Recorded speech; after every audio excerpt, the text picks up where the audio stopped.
Hi, my name is Melanie Bernhofer, and I am heading the program for Climate, Trade and Agricultural Policy at the EU office of the Heinrich-Böll-Stiftung. You're listening to the Böll Europe podcast.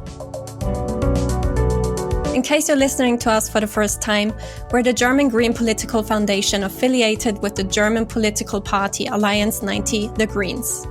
Our EU office in Brussels represents the foundation vis-à-vis European and international institutions, associations, non-governmental organizations, and media based in Brussels. Find out more about our work on our website eu.böll.org. Today on the Böll Europe podcast, we explore the often overlooked link between international climate politics and gender perspectives. We will discuss how climate change impacts women and marginalized communities, the inclusion of gender in global initiatives, and the crucial role of intersectional feminism in climate justice. We'll also examine the urgent measures governments should take in the super election year. Stay tuned for a conversation with our guest, Sofia Szewczuk.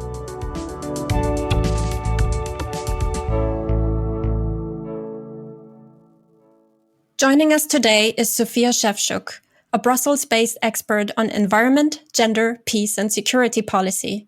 She's the co-founder of The Tide, an NGO that aims at building a community to find creative and innovative solutions to environmental challenges, gender inequality, and global insecurities. And Sofia is also hosting the podcast Wonder Talks that is dedicated to these issues. Welcome, Sofia. Thank you for inviting me and looking forward to our conversation. Let's start with the impacts of climate change on women and marginalized groups. Sofia, what unique challenges do they face in climate adaptation and mitigation efforts? I think I would want to start with basically just sharing that women do face greater and more severe impacts from climate change, women and marginalized groups. And I think this is also often when I introduce myself on what do I do and where do I go and which fields I work in, people are like, but what's the connection between all of those things? So the connection, I feel like, is still a bit overlooked, but I will try to go a bit into some examples and maybe statistics to already show what's the connection between women, gender, security, climate change, and why women are harshly and harsher affected by climate change. So yeah, it probably won't be too much of the news if I tell you that women often face higher risks and greater burdens from the impacts of climate change, especially due to their existing roles, responsibilities, and cultural norms where they live. We also know that majority of women or more women live in poverty if we compare that with the statistics on men. For example, in many societies, women are still responsible for household energy, food, water, care for younger and also for the elderly. And if we look at the global statistics, we can also see that women and girls represent around 80% of the world's displaced population through climate change disaster and changes, according to the UN data.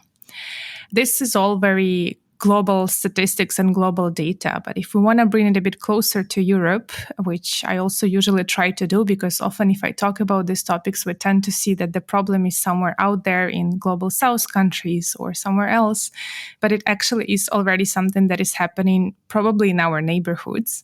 Besides the fact that we see that the temperatures are rising already in Europe and they're rising twice as fast as the global average, we are experiencing heat waves, and I think most of you probably will relate to this. But unfortunately, we also observe that women are more exposed to heat rather than men. Unfortunately, the data, because you also asked me about women and marginalized communities, the data is not there to confirm all the facts on how, based on different identity intersectionality norms, migrant women or women of color or elderly versus young women, how much they are affected by this. So we still have a huge data gap on that matter. But we can already see that more and more women report cases of suffering and even mortality in some cases due to heat waves. Across the world, women also depend more on natural resources, and in many regions, women bear a disproportionate responsibility to secure food, to secure water, to secure fuel. Women are also more represented in the agriculture sector. So all the effects of climate change that are happening in our communities, they affect primarily the people who are at the front line, who are providing services and working in the fields that are mostly affected by climate change, especially if we talk about lower and lower middle income countries. And during the periods of droughts or vice versa, rainfalls, women and agriculture workers are basically the first ones to get affected. I also wanted maybe to mention that in addition to women being affected by climate change, they're also the ones who bring solutions and who are the main actors.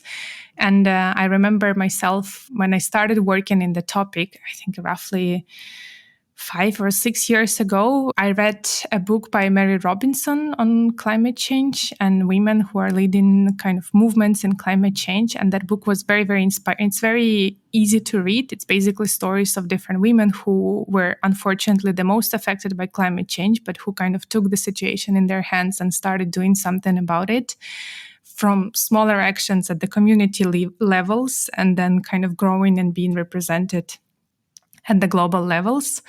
And we kind of also see that many more women are becoming part of the solutions. They care more when they vote. They care more, and I know that we're going to talk a bit about voting later on, when they vote, when they make their conscious decisions about where to go, what to purchase, which projects to invest in, and so on. Women do care about climate change and those social aspects a little bit more.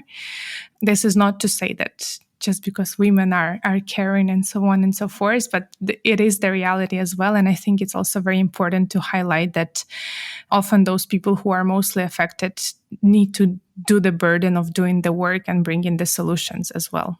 Thank you for this great insight. It's actually very interesting that you're mentioning that the main actors for solutions to climate change are also women, which actually brings me to my next question. How are global initiatives integrating the gender perspectives already? Are there any examples that you can share where you see that gender equality is mentioned in global initiatives or this challenge is tackled?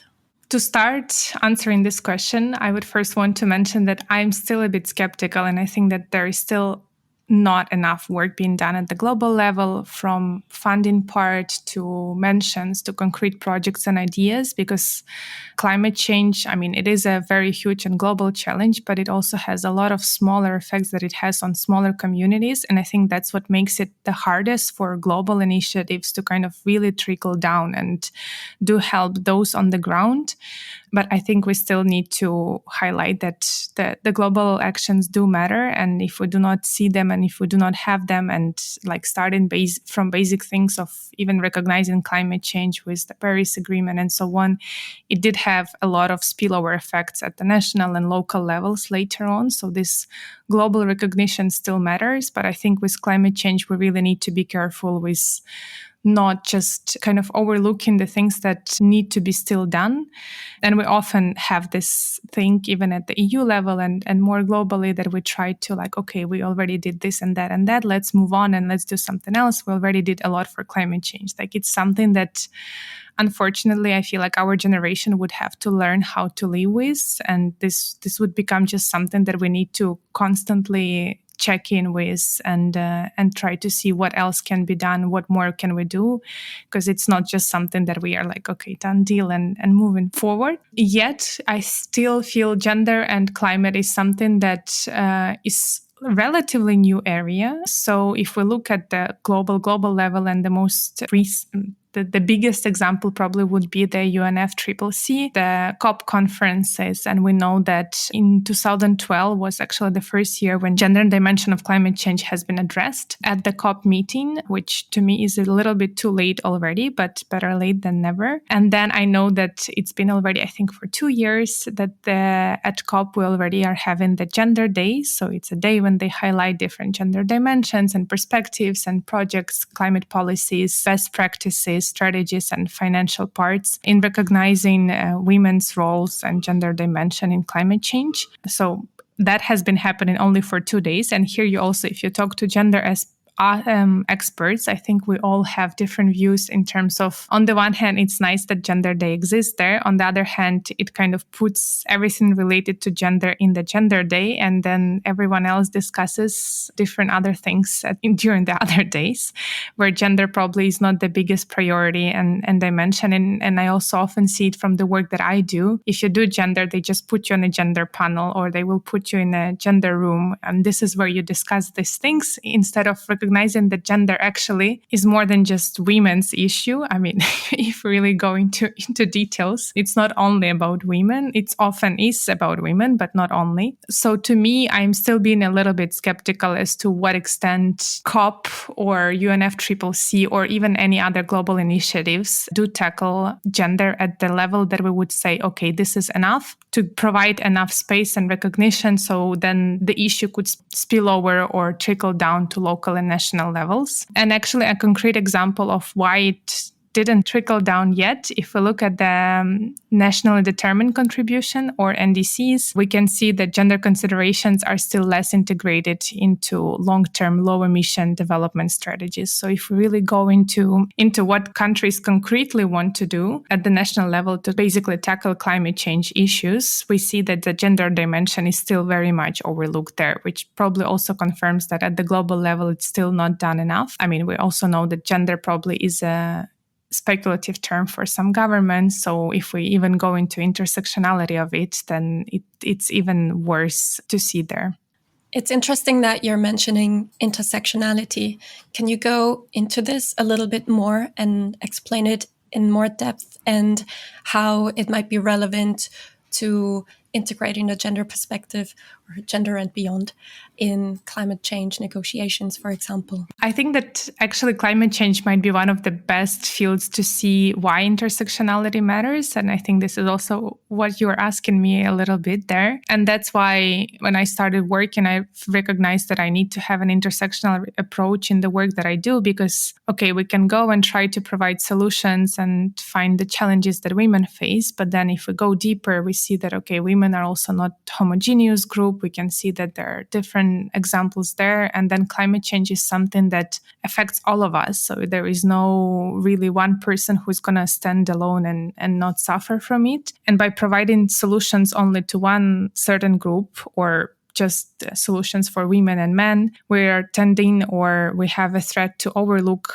many, many other people on the planet who probably will suffer, and for whom we might need to keep finding out new solutions if it's not yet too late. So it's from a very personal perspective, which I feel like intersectionality is really very visible in climate change, the importance of it. And therefore, we need to start from the beginning right now, when we do the research, when we do the data disaggregation, when we try to look what are the challenges, we already from the beginning need to have this kind of intersectional feminism lens towards how we look at the problem and how we look at the solutions as well. It is clear that climate change risks to kind of affect the indigenous people, also more younger women, LGBTIQ representatives, women with disabilities, migrant women, those who live in rural or remote areas, in conflict-affected areas. So the effects of climate change would be very, very different. And this data, as I said, we do not really have just yet. So I think we have to be very cautious into how we do the research and how we would present the solutions. And then actually there is already a feminist climate justice report by the UN Women, which I do invite you to read. I think it's quite recent, and they do provide some sort of principles and schemes and framework on what is actually feminist climate justice, which I think is a good phrase to start with. They also look, because we know that in feminism we have this 3R: representation, resources, and rights. I think. In feminism we have the 3Rs: rights, representation, and resources. And then the feminist climate justice kind of presents a little bit similar but also different. So they have the redistribution of resources, land, public finance, then the recognition recognition of basically the data that I was telling about right now, the recognition that climate change does affect everyone differently, recognition of the unpaid labor that women do, other marginalized communities, and then recognition of indigenous communities and their knowledge and their practices that they have been actually practicing for a very long time already. Then it also leads to representation, so representation of women, marginalized communities, and we often actually tend to overlook, I feel like, or pay too much attention on the representation issue and not look at the other parts. But I feel like representation still does matter, and this might be the first step to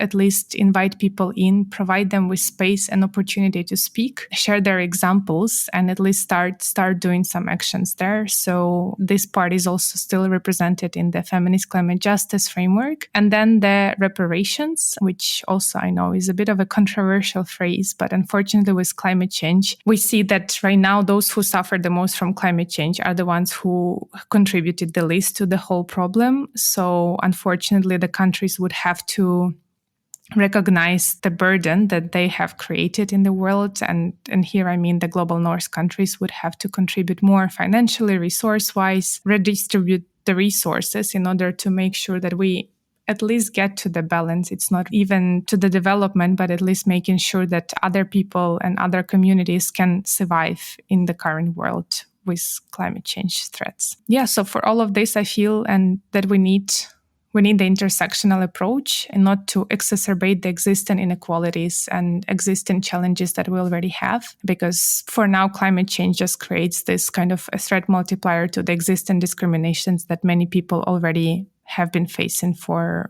years and decades. Thank you so much for this insight. I wanted to quickly come back to the challenges that you're seeing when it comes to global initiatives, but also European or local initiatives as well.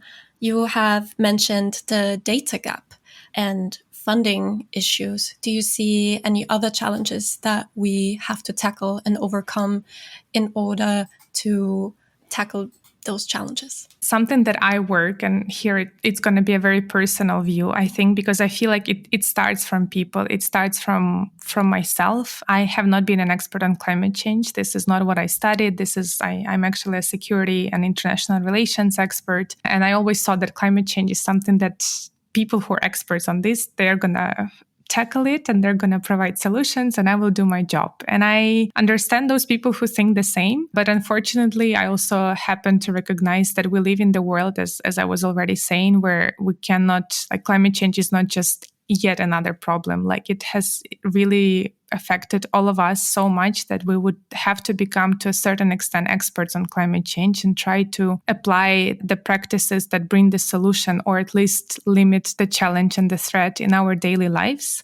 So I think this is where I would say that this is the first step where we need to look into education about climate change, into educating about the real facts, because we also have a lot of greenwashing right now happening around us. I'm myself a victim of a lot of greenwashing just because there is just so much of information out there that it's really hard to fact check everything what you see, from the products you buy to businesses you invest in or companies you want to work with. And since we are living also in a very busy and fast, rapid environment, it's hard for us to kind of be sure that we double check everything. So I feel like education is the first part, to just know the basics, which will help you at the personal level to already take better decisions. The other part, I mean, I also try to have this gender and climate lens in every work that I do and everywhere where I go. And it might be a bit of challenging and burdening sometimes, even in your daily practices, to be this person in the room who would constantly point out that something is not okay here, or something is wrong, or if you talk too much about climate, why no one talks about gender part in there, or if you talk about gender, why no one tackles the climate things. Because I think we cannot really afford anymore to just sort those issues as a standalone issue, because they are not. Like it's a huge system change that needs to happen, and for that we really need to recognize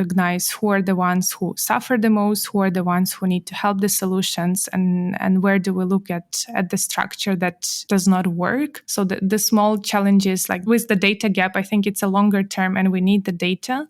With funding, we need basically right now already, because the climate change issues and challenges, they keep happening as we speak, and the finances are not there. So we already see quite a lot of communities basically probably disappearing from this planet just because there is not enough resources to help them. But we also need to look at the long term on how are we going to basically change that. It's not just whenever something happened, then we come and we help, but how can we prevent things from happening, and how we can ensure that the system works in a way that this money just keeps coming and those who are the most responsible keep funding, because for now it's also still a lot of burden on governments. And when I attend all those climate change conferences and I hear about different pledges and different things, I know governments need to start, but we know that governments will never have probably that money that we need today. So we also would need to start collaborating with businesses, with private sector and other communities that probably are still not that much engaged in the conversations when it comes to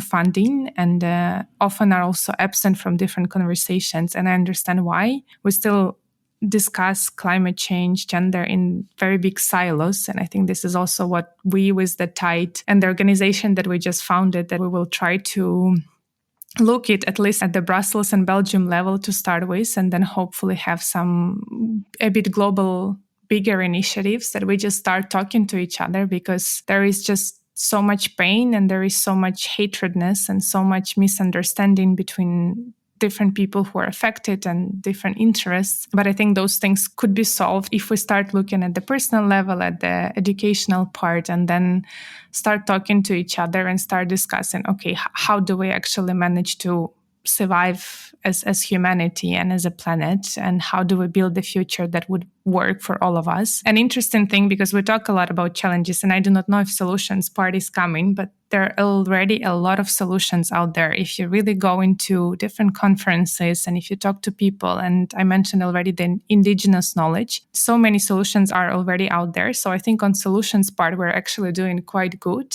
They just need a bit more attention and more funding resources to kind of actually start trying them out and start applying them in our real lives, which is also something positive, because I saw that maybe we still need to figure out what works, what doesn't work, because we're still not aware of all the effects of climate change and how is it going to affect us. But despite that, the solutions could already be out there. And so just start educating yourself. I think this could be a good way to begin from. Absolutely. Climate change is something that affects all of us, which is why it's so important that we all know about what is going on, and learn also how we can do our part to tackle this challenge. You mentioned your newly founded NGO, The Tide, and I've noticed that you're not only looking at the intersection between gender and climate, but you're also looking at security. And with your background in security policy, I wanted to ask you, how is security playing a role in all of this? Yeah, I think if I add that the security part, then for sure, usually I lose some people, or actually maybe even gain some people, because the idea was to work on the intersection between climate, gender, security, also to get those who work in international relations, security, or a bit more militarized type of environments, to get their attention to these topics. And it depends who I talk to, how do I present the topic. But two concrete examples on how climate change, gender inequality, and security connect between themselves. Again, I will provide one on Global South, and then one that is a bit closer to us. So we know that in many communities, as I already was mentioning, women are responsible for basic needs like water and food.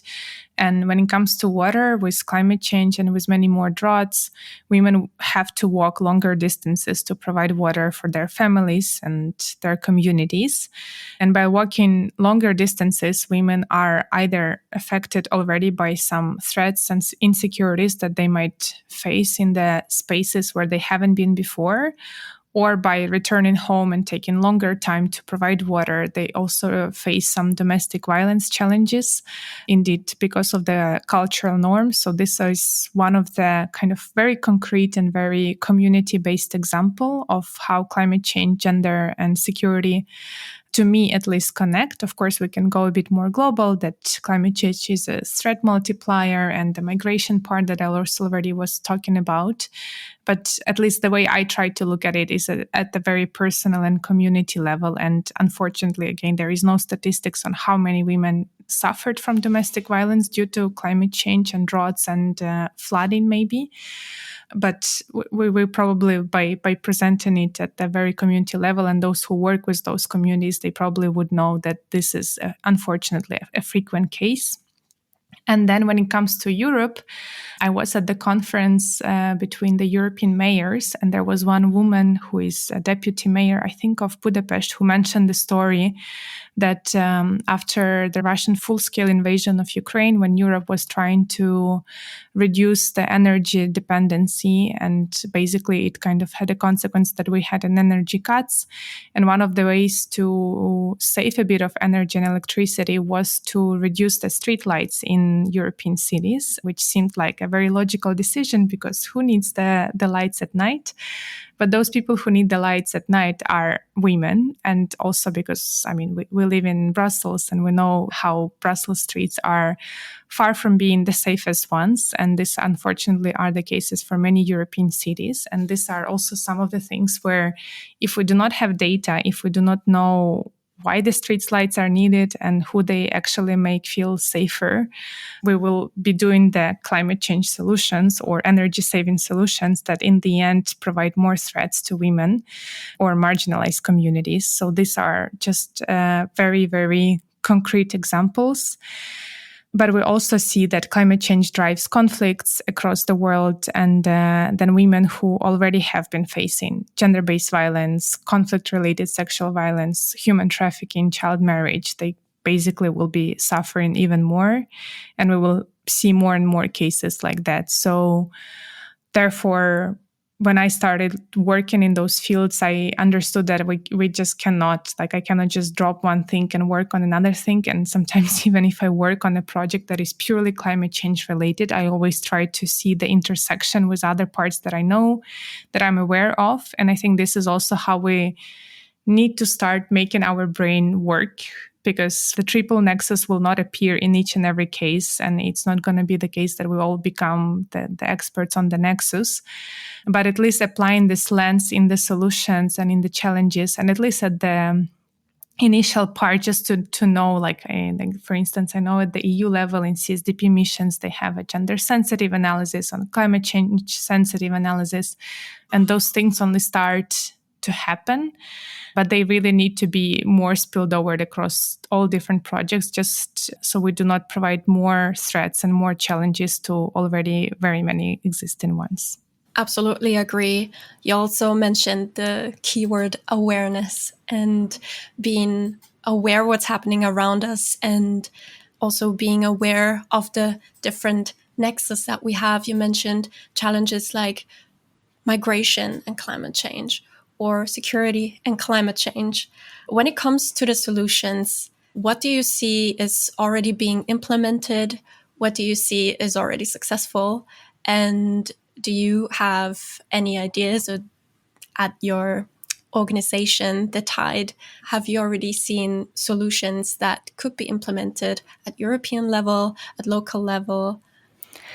I'd be interested to hear about that. Well, I feel like I will stay away from providing concrete solutions just because the topic is just very vast, and it very much depends on which concrete idea you look at and where are you an expert, whether it's a local level or a bit more global level.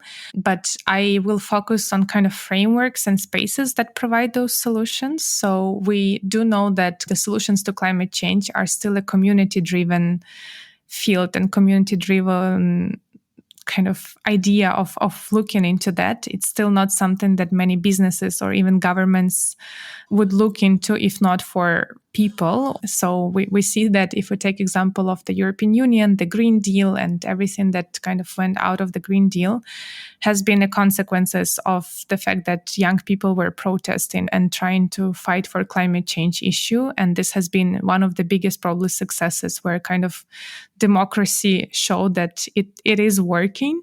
And this was a response. We also see it at many local levels as well, like for instance in Poland, the country that recently had elections, or relatively recently, basically last autumn.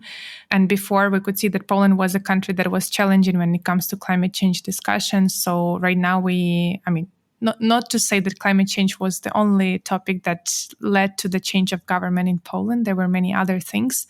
But this was one of the cases where the new government kind of started to step in, and climate change is becoming more of a topic where people are getting more awareness and trying to see how they can be part of the conversation and solutions, considering some national perspectives and how the country is basically being run through, and the historical part of why climate change can be a challenging topic. So this to say is that all those protests, because I myself has been a little bit skeptical at some parts, maybe because I'm Ukrainian, and in Ukraine we do love to protest, and not all of those protests led to something better later on. It does work differently in Europe, thankfully, so we have that privilege where actually the voices of the people do matter. And I think it's especially important right now before the EU elections that are coming up. I myself cannot vote, but I will try to raise as much awareness as possible to ensure when people do make their choices that they really do look at the programs and look at the things that are important. If you again ask about solutions, it's very easy to fall in the burden that, oh, it's the government to blame, or it's the businesses to blame, or it's the bigger countries, or in the solutions like I'm not going to drink a paper cup coffee or not use plastic forks, which please do that. But unfortunately, this is not going to help the climate change if we really look at the global level. So it's really looking at the things of what actually can make a difference and what actually can bring some solutions and have an effect. And with that, we just basically use our democracy tools. So the first and the nearest one is the elections. Go and vote. Think who you are voting for. I cannot affect or influence different parties, but also the polls are not looking that nice. And we still see that climate change is considered one of the biggest issues, but unfortunately with the economic crisis, energy crisis, many more conflicts and security issues that are appearing in the world, I feel like the climate change kind of is stepping aside as not the biggest priority, which unfortunately is also not that good for us, because if we just stop doing climate change or provide some solutions for a year or two to sort the security issues, it might be already too late for, as I was saying before, for some communities and some parts of the world. So, yeah, when it comes to solutions, your voice matters. Maybe very, very naive way, but there are many confirmations to that. And I would actually really focus at the community solutions, because we often try to look at, and I think those who do decide the global politics, that they do have an idea, and it's a bit harder to kind of reach the voices out there, even if we sit in Brussels.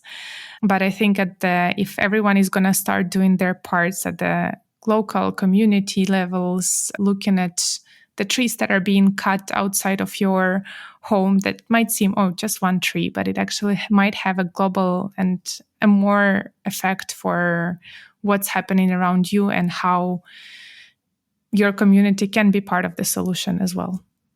So we need solutions at all level, community, but also political level, of course.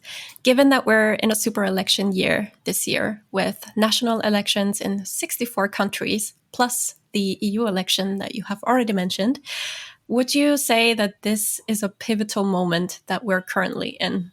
We surely are in a pivotal moment, in a bit scary moment, I would say as well, for many of us, because there is just a lot of pressure happening around the world, a lot of information, as I was saying already, and a lot of misinformation and disinformation, which makes it a little bit scary, I think, for many experts and for those who read the news. It's a lot and it's very overwhelming. But I think that this is also a time to actually understand what you actually truly care about and what you want to vote for and what you want to see in the world in future. Maybe even read the news a little bit less. And this is also something that I do, unfortunately, even though I'm an expert and this is my job to to follow all of the things, but maybe do read the sources that you truly trust, do your research. It requires, I feel like this year and many, many years requires us extra attention and engagement. Like we cannot afford anymore to just follow what everyone tells us and to agree on whatever is happening around us. So this is, again, at some very, very personal level. But if you look at all those negative news, like in my case, at least, they stimulate me to do more. They stimulate me to see that it's not a done deal yet. Democracy cannot be taken for granted. Security and peace cannot be taken for granted. And I want to be part of the solution and not part of those who follow some challenges and problems that were created before me or not including me and my voice. And when it comes to climate change, I do not know if I need to still tell, like, we need climate action now. If we look at the data, most likely we are already about 1.5 degrees, and the temperature rising is not the only issue of the environmental challenges that we discussed. There is a huge biodiversity loss. There is many, many other challenges that are happening around us. And current governments, if they are in place for the next 5 years, the next 5 years are going to be critical. So if we still want to change, and I don't want to finish it on the negative side and on a negative side, but unfortunately the next 5 years are going to be the most crucial ones. And it might be the last years when we actually still can start applying some of the policies and solutions that have to start happening. Because if not, in 5 years, it will already be too late to start doing something. So whatever needs to happen will be happening right now with the current governments that we elect this year, which I think it does put the pressure. It is a lot of pressure on us. But I still am hopeful. I guess I have to be. I do believe that humanity and people are good and they truly want better for the planet. It's just we kind of have been a little bit lost in a lot of information and a lot of other things that are happening around us. And it's kind of a bit reconnecting to yourself and to what truly matters. Thank you so much for joining us today, Sophia. That was a very insightful discussion. And thank you very much. Thank you, Melanie. Thank you for having me.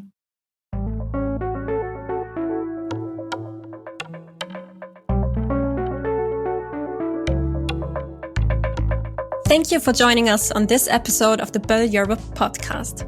A big thanks to our guest, Sophia Szewczuk, for sharing her expertise and inspiring us with her work at The Tide and Vonna Talks. If you enjoyed this episode, please subscribe, leave a review, and share it with your friends. Check out the show notes and our website for more related content, eu.böll.org. Among our most recent content, you'll find a web dossier on the EP 2024 elections, featuring insights from the Heinrich-Böll-Stiftung's offices and partners on the EP elections, the next EU legislative term, and the super election year 2024. If you want to learn more about the intersection of climate and gender, check out the publication Why the European Green Deal Needs Ecofeminism by the European Environmental Bureau and Women Engage for a Common Future. Check out also the report Women CSO Leaders for Systemic Change, which we published with the Green European Foundation, the Heinrich-Böll-Stiftung, and the Foundation for European Progressive Studies. Until the next episode, goodbye.